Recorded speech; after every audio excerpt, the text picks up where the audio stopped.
John McFall is a medal-winning Paralympian, an orthopaedic surgeon, and a member of the European Space Agency Astronaut Reserve.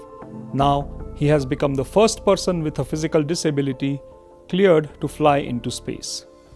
To find out when his first space flight would be, and to know more about his remarkable career, I am meeting John McFall here at the European Astronaut Center in Cologne. How did you feel after it was announced that you have been cleared to fly into space? When I heard that I was medically cleared and medically certified to fly on a long-duration mission to the International Space Station, I was relieved, but I was hugely proud because it meant that all the hard work that we had done as part of the Fly Feasibility Study had actually paid off, because the certifying board, the Multilateral Space Medicine Board, would not have been able to certify me medically for a long duration mission had we not been able to present all the relevant information to demonstrate that it would be technically feasible. What does this signify to you? This is more than just about certifying me to go to space, right? This, for me, this is a cultural change as well. It's a cultural shift. It's actually people recognizing that with the right understanding, with the right effort, actually we can allow people with a wider range of abilities fly to space if they are suitable for the job. This announcement was made at the end of the Fly Feasibility Study. Can you tell us about this program? So the Fly Feasibility Study was really conceived to try and understand whether it would be possible to send someone with a physical disability to space on a long duration mission to live and work as part of a fully integrated team on the International Space Station. And this started back in mid-2023. And what it was designed to do, following my selection when I went through the ESA astronaut selection, once I was selected, what it was designed to do was to identify where my prosthesis and my disability might be an issue in meeting the existing requirements to fly to space. So we are looking at the existing framework that is required to fly to the International Space Station. And we looked across 5 main domains, and that was training, what would happen in the spacecraft, so spacecraft operations, International Space Station operations, the whole medical side of things, and what we also call crew support. And we systematically went through each of these domains, identifying any areas of consideration where adaptations or further assessments might need to be undertaken.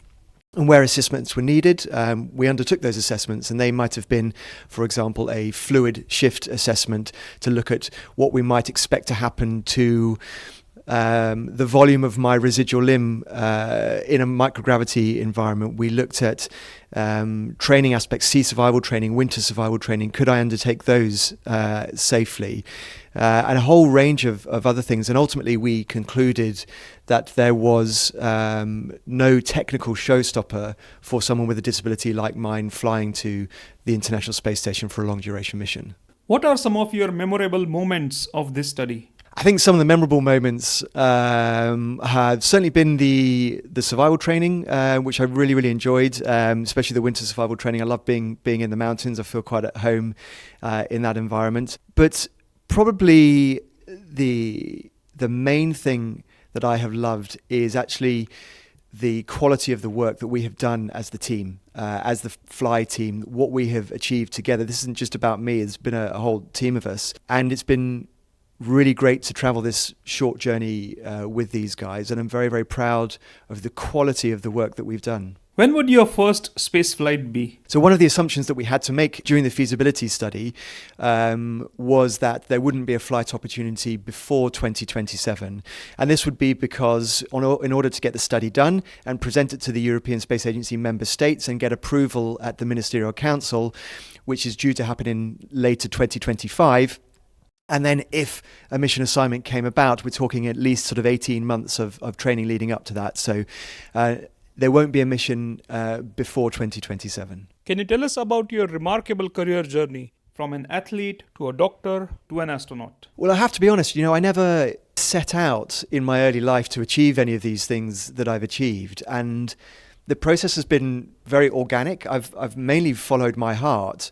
And early on in my life, sport was a huge part of my life. And I knew that that was something that I had to continue doing after I had my accident. And so it was very natural for me to get back into sport as an amputee. And I got a huge amount of reward from that.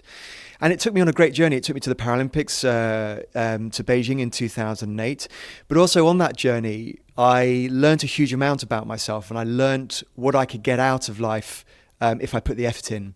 And that gave me a huge amount of confidence to then move on to, I guess you could call the next opportunity or next challenge in my life, which was studying medicine and then training to become a trauma and orthopaedic surgeon.